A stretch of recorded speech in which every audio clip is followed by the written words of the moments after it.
Okay, let's try a little mental exercise. A what-if scenario. I want you to picture the 1920s, the Roaring Twenties. But forget the jazz clubs for a second. Focus on Harlem. You've got Marcus Garvey. I mean, he is one of the most electric, powerful figures of the entire century. He's not just on a soapbox giving speeches. He's building a shipping fleet. He's employing thousands. He is, for all intents and purposes, building a country inside a country. It was an absolutely unprecedented scale of organization. This wasn't some small club. We're talking millions of members worldwide. Right. But we all know how the story ends. The U.S. government, the FBI, under a young J. Edgar Hoover, they step in, charges are filed, and the whole thing just collapses. It's always framed as this tragedy of ambition. But here's the what if. Imagine that collapse wasn't inevitable. Imagine the problem wasn't the vision or the racism or even the government pressure, but a glitch in the paperwork. That's a very provocative way to frame it. You're suggesting a structural failure, not a moral one. Just stick with me here. What if Garvey had access to modern corporate structuring? I mean, what if instead of a public association, he'd built this sophisticated web of LLCs, trademarked IP, and private vault receipts? Could the FBI have even touched him? Or would he have been legally bulletproof? That one question just completely reframes the history. It shifts the whole conversation away from political persecution and squarely into corporate defense. It asks if the tools of capitalism could have saved a movement that was, in many ways, designed to challenge it. And since it's February 2026, we're deep in Black History Month. This feels like the perfect time to dig into that question. Usually this month is about looking back, honoring the past. But today we're doing something a little different. We're pulling a blueprint from the past and upgrading it for the future. We are. We're doing a deep dive into a very specific and frankly fascinating set of documents. The title alone is something else. The Garvey Blueprint Reborn, Financial Sovereignty Protected. And we should be really clear about where this is coming from, because this is not your standard history textbook. Absolutely. These documents are part of the Loop Speaks series. They're authored by Devin McClarty, owned by D Investment Enterprise LLC, and published by D Publishing Group. And I have to say, reading through them, it's not written like a biography at all. No, not at all. It reads like a strategy guide. Or, honestly, like a script for a heist movie, where the team figures out how to use the bank's own security system to protect their score. It's very tactical. That's a great analogy, actually, because the core thesis from Devin McClarty is that the UNIA Garvey's organization was its perfect economic engine. It had all the right parts, the people, the energy, the capital. It only failed, the source says, because it lacked something called capitalist shielding. Capitalist shielding. I love that term. It sounds like armor. It is, in a way. So the mission of this deep dive is to unpack that. We're going to look at Garvey 1.0, the original, and figure out why it broke. And then we're going to look at the upgrade, Garvey 2.0, which the documents call the financial engine. I'm ready. This feels like opening up a cold case file. So let's start at the beginning. Garvey 1.0, the Universal Negro Improvement Association.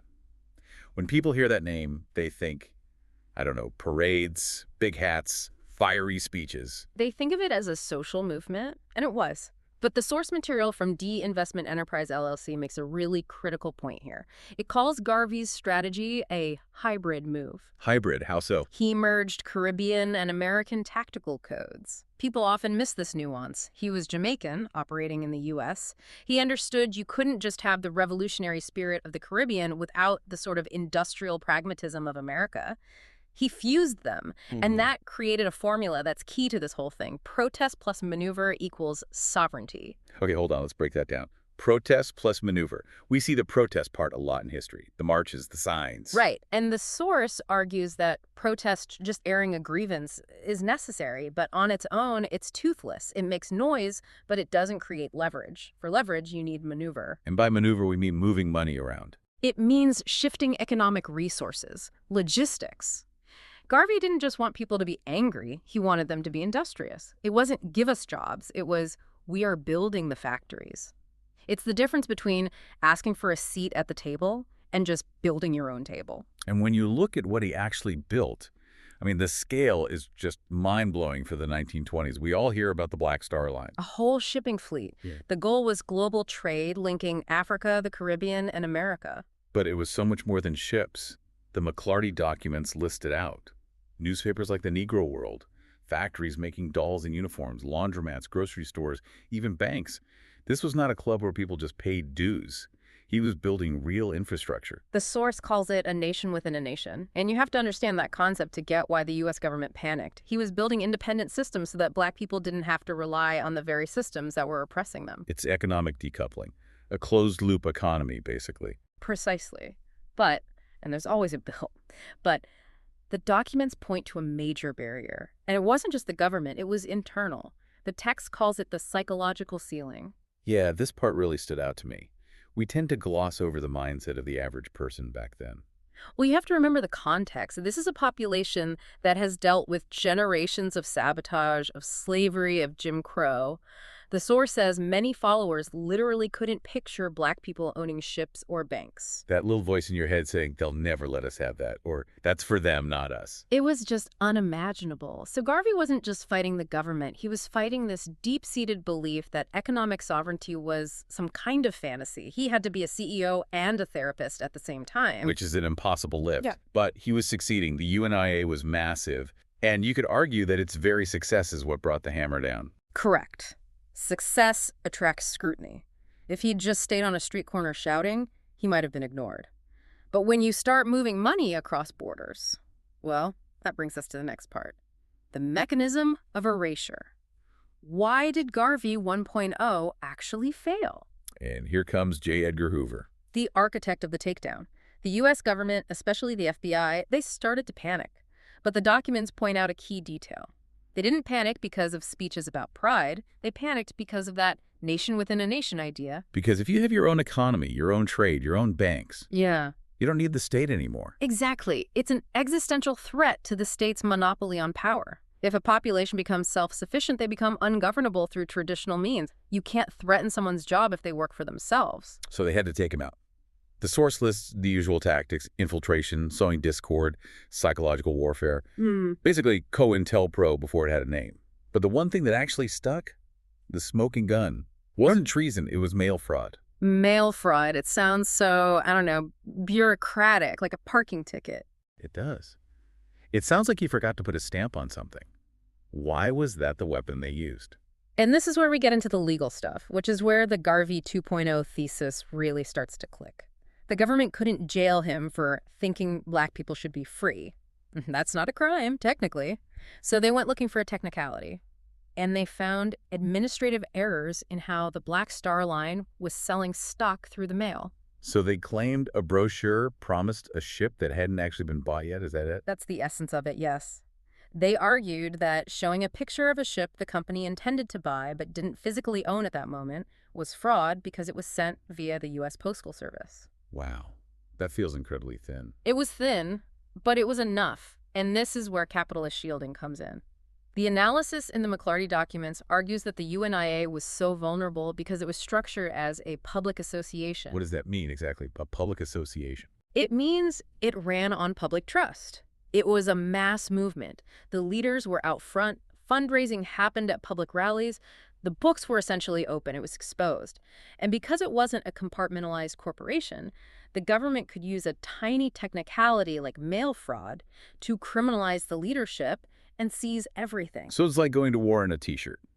You might be strong, you might have the will, but you have no armor against a legal bullet. That is the perfect image. The structure was completely defenseless against the administrative machinery of the state. Which leads to the one question in the documents that just stops you cold. It asks, if Garvey had LLCs, trademarks, and vault receipts, would the FBI have been able to crush him? It flips the whole narrative. The failure wasn't of vision, but of structure. It wasn't a moral failure. It was a paperwork failure. And that brings us to the solution proposed by Devin McLarty. Garvey 2.0. Garvey 2.0, also known as the financial engine. Okay, let's get into the mechanics of this engine. How do you go from a vulnerable movement to what the source calls a corporate fortress? The whole shift is fundamental. The goal is the same: financial sovereignty. But the method changes completely. You pivot from building a mass movement, which is so vulnerable, to building a corporate asset system. So you're nesting the revolution inside a corporation. In a way, yeah. You're nesting sovereignty inside the legal codes of capitalism itself. Think of it this way. If you protest outside a building, you can be arrested for trespassing. But if you own the building... You set the rules. You can lock the door. Exactly. The source uses this analogy of building a fortress using the system's own bricks. And those bricks are law, intellectual property, and contracts. There's a table on the docs that compares 1.0 and 2.0. Let's Yeah. run through it because it makes the difference so clear. Sure. Let's start with legal status. For Mhm. Garvey 1.0, it was mass movement or association. Hmm. For 2.0, the status is intellectual property and corporate assets. Okay. And what about the primary shield? For 1.0, the shield was solidarity. We stand together. For 2.0, the shield is LLCs, contracts, and trademarks. That's a huge shift. Solidarity feels warm. It feels human. Contracts feel cold and impersonal. But the argument is that coldness is what protects you. It's about removing emotion from the structural defense. The table lists the vulnerability of 1.0 as high. It's a huge target. But for 2.0, the vulnerability is low. And the reason is because it's protected by capitalist legal codes. It's harder to infiltrate a contract than a meeting hall. Well, think about it. You can send an informant into a rally to spread rumors or start a fight. That's easy. But it is much harder to send an informant in to dismantle a properly structured LLC.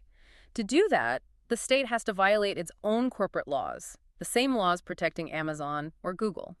I get it. So you're using their shield. If they break the shield to get you, they risk undermining the entire rule of law that protects their major corporations. Exactly. It's a form of deterrence. It basically says, I'm going to make it too legally dangerous and expensive for you to mess with me. It forces the system to respect you as a legal entity, not just as a mob. So let's talk tactics.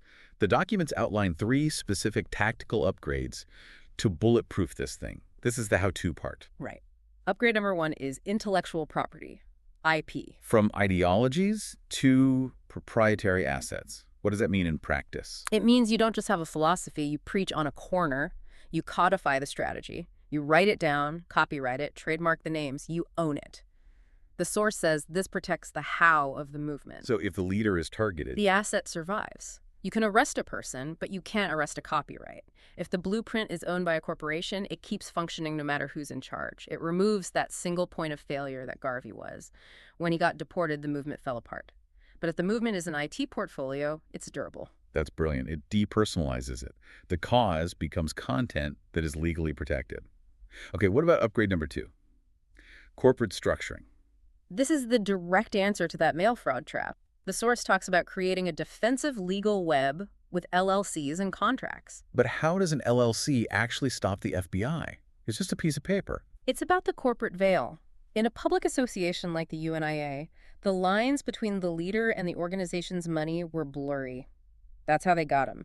With a network of LLCs, every asset is compartmentalized. Like the watertight compartments on a ship? Perfect analogy. The shipping arm is one LLC, the newspaper is another, the bank is a third. If the newspaper gets sued, it doesn't sink the shipping company, it creates firewalls. And critically, it defines fraud much more strictly. How so? If you have clear contracts saying exactly what an investor is buying into, you get rid of that ambiguity Hoover exploited. If the contract says this investment is for the future acquisition of ship, you can't be sued for not having the ship yet. You use the system's own compliance rules against it. Okay, the third upgrade, this one sounds the most mysterious. The vault system, the DPG network vault. This is the move from public trust to private receipts. Break that down for me. Public trust sounds like a good thing. Why is that a problem? In the UNIA, everything was public. The money was raised publicly, the amounts were announced to build excitement. That's public trust. But McLarty argues that public trust equals a public target. If everyone knows where the money is, it's easy to go after it. Right. It breeds jealousy, it invites theft, and it shows the government the exact scale of the threat.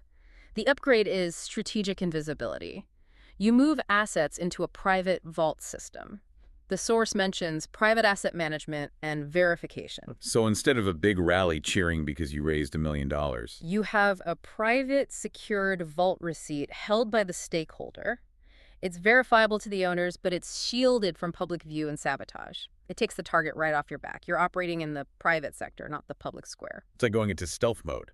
You're still building the nation, but you're doing it behind the tinted glass of a boardroom. And that's the whole point. The source says we need to stop looking at sovereignty through the lens of activism and start looking at it through the lens of asset management.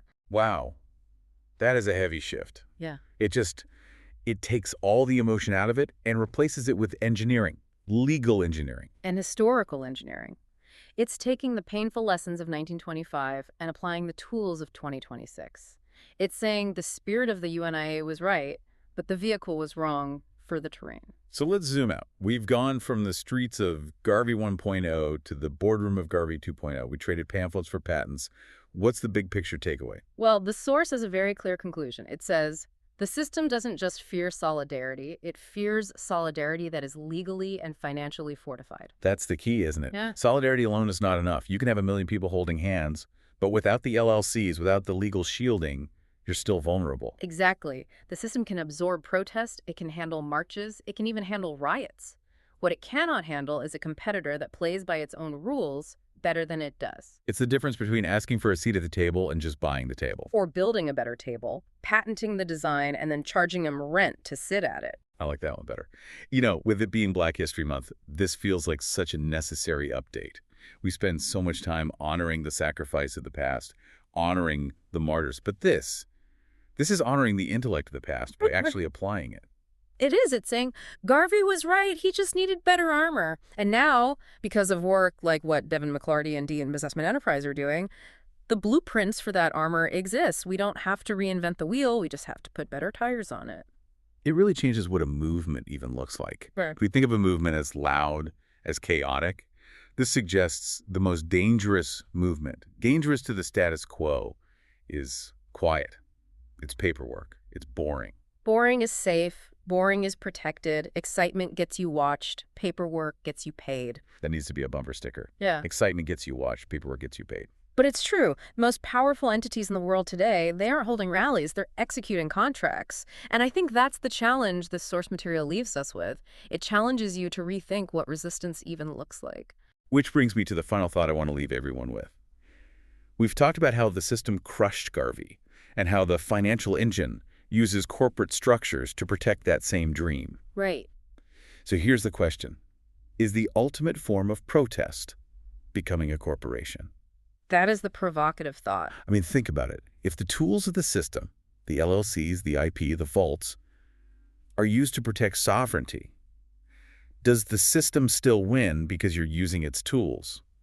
Or have you completely outmaneuvered it by using its own weapons to build the one thing it never wanted you to have? That's the paradox, isn't it? You become the thing you fight in order to survive it. It's a strategy of adaptation. It's evolutionary. It's a deep rabbit hole. But if Devin McClarty and the team at Deep Publishing Group are right, it might be the only way to make sure the blueprint doesn't get erased this time around. It's a strategy that moves the conversation from we shall overcome to we shall own. We shall own. I like the sound of that. Thanks for walking us through this. It's been a fascinating look at history and future strategy all at once. My pleasure. It's a powerful set of ideas. And thanks to all of you for listening to this deep dive. We hope it gave you something to think about. Until next time, keep digging. Stay curious.